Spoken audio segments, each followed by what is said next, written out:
ఎంత మాత్రం కాళేశ్వరంలో అవినీతి జరగలేదన్న దానికి ఒకే ఉదాహరణ ఒక్కటే ఉదాహరణ చెప్తా నేను. ఈ కాంగ్రెస్ ఎంత అబద్ధాల పునాదుల మీదనే అధికారంలోకి వచ్చింది, అదే అబద్ధాలు ఆడుతూ కాలం నెట్టుకొస్తుంది, కాలం ఈడ్చుకొస్తుంది. ఎందుకు చెప్తున్నా, ఒక్క ఉదాహరణ చెప్పండి. కాళేశ్వరం ప్రాజెక్టు నిర్మాణంలో ఇంతవరకు పెట్టిన ఖర్చు ఎంత? 93,000 కోట్లు. కాంగ్రెస్ ఏం మాట్లాడుతా ఉంది? 1,00,000 కోట్ల అవినీతి అంటుంది. 93,000 కోట్లతో నిర్మాణం జరిగినటువంటి ప్రాజెక్టులో 1,00,000 కోట్ల అవినీతి ఎట్లా జరుగుతుంది? పోనీ సాధారణ చిల్లర మల్లర కార్యకర్త ఎవరైనా మాట్లాడిండ్రు అంటే వాళ్ళు తెలిసి తెలియక అజ్ఞానంతో మాట్లాడిండ్రు అనొచ్చు. రాహుల్ గాంధీ చేత మాట్లాడిస్తారు. రాహుల్ గాంధీ మరి ఒకసారి వివరాలు తెలుసుకోవాలి. తను ఈ ప్రాజెక్ట్ నిర్మాణ వ్యయం ఎంత, అంచనా వ్యయం ఎంత, పెంచిన వ్యయం ఎంత, మొత్తం జరిగిన ఖర్చు ఎంత, ఇంకా జరగాల్సిన పెట్టాల్సిన ఖర్చు ఎంత, ఇవన్నీ లెక్కలు అవన్నీ తేల్చుకొని ఆయన మాట్లాడాలి. నిజ నిర్ధారణ చేసుకొని జాతీయ పార్టీ నాయకుడు, జాతీయ నాయకుడు, వాళ్ళ ప్రధానమంత్రి అభ్యర్థి అని అనుకునేటువంటి రాహుల్ గాంధీ గారు నిజం తెలుసుకోకుండానే వీళ్ళు ఏది రాసిస్తే అది స్క్రిప్ట్ చదివిపోవడాన్ని బట్టే అర్థం చేసుకోండి. ఇటు ముఖ్యమంత్రి కాడ నుంచి, అటు మంత్రుల కాడ నుంచి, అటు రాహుల్ గాంధీ గారి వరకు ఇదే అంటే కేవలం అబద్ధాలను ప్రచారం చేయాలని ఒక యావ తప్ప, ప్రజల్ని తప్పుదో పట్టాలనే ఆలోచన తప్ప నిజాలు చెప్పాలనేటువంటి సోయి వీళ్ళకైతే లేదు. నా స్ట్రేట్ ఫార్వర్డ్ క్వశ్చన్, కాళేశ్వరంలో అవినీతి జరిగిందా? లేదు. ఎంత మాత్రం పక్క 100%. కాళేశ్వరంలో ఎలాంటి అవినీతి జరగలేదు అనడానికే రేవంత్ సర్కారు చేతులు ఎత్తేసి సిబిఐకి ఇవ్వడం. దీన్ని బట్టి అర్థమవుతలేదా? ఘోష్ కమిషన్ లో ఏమున్నది? కొండను దవ్వి ఎలుకనన్నా తీస్తారేమో గానీ ఈ ఎలుకను కూడా పట్టలేరు.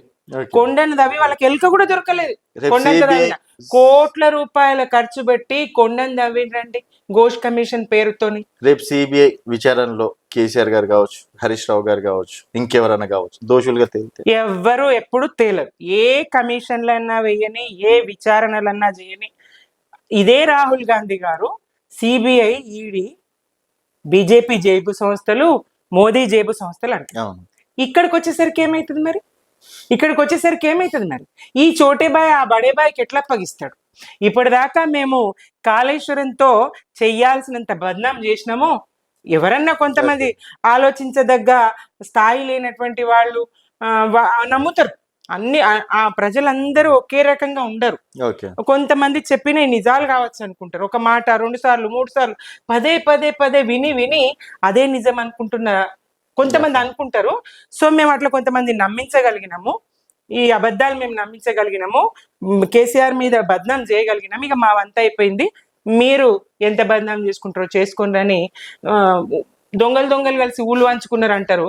అట్లా ఈ 2 జాతీయ పార్టీలు బీజేపీ, కాంగ్రెస్ ఇద్దరు కలిసి ఈ కుట్రను పంచుకుంటున్నారు. కేసీఆర్ గారి మీద చేస్తున్నటువంటి కుట్రను పంచుకుంటున్నాయి. కవిత గారు చెప్పారు కదా ఏమని? అవినీతి జరిగింది. అవును, చాలా మంది కాంగ్రెస్ వాళ్ళు చెప్పలేరా? అయితే మాత్రం కాంగ్రెస్ వాళ్ళు చెప్పలేరా? మంత్రులు చెప్పలేరా? రాహుల్ గాంధీ గారే చెప్పిండ్రండి. రాహుల్ గాంధీ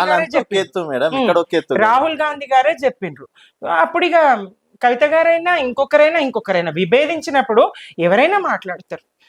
ఆమె ఎందుకు విభేదించిందో, ఆమె మనసులో ఏముందో కారణం తెలియదు కదా.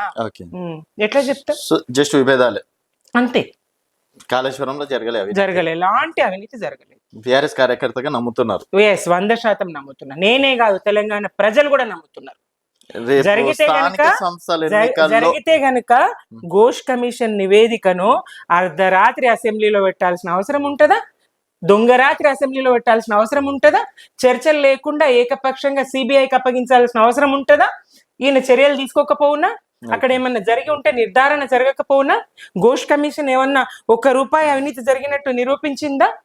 ఎక్కడ అవినీతి ఎక్కడ జరిగింది, ఎలా జరిగింది? అది ఎంత పెద్ద ప్రాజెక్టు, ప్రపంచ ప్రఖ్యాతి పొందినటువంటి, ప్రపంచంలోనే ఎత్తైనటువంటి లిఫ్ట్ ఇరిగేషన్ కదా, కేసీఆర్ గారి మానస పుత్రిక కదా, తరాల తెలంగాణ తల్లి ధూపదీర్చినటువంటి బిడ్డడు కేసీఆర్ కదా. కాళేశ్వరం ఒక మహాద్భుతం కదా, ఎవరెస్ట్ అంత కీర్తిని కేసీఆర్ గారికి సంపాదించి పెట్టింది కదా. మరి ఆ కీర్తి మీద దుమ్ము పోయడానికి, బురద జల్లడానికి, మసకబార్చడానికి ఈ కాంగ్రెస్ బీజేపీలు ఆడుతున్నటువంటి డ్రామా కాళేశ్వరం కూలిందనే ప్రచారం. కాళేశ్వరం కూలిందా? మేడిగడ్డలో 2 పిల్లర్లు కుంగితే కాళేశ్వరం కూలిందంటారా? కాళేశ్వరం ఎన్ని వందల సార్లు సామాన్య కార్యకర్త కాదు, ఇటీవల నేను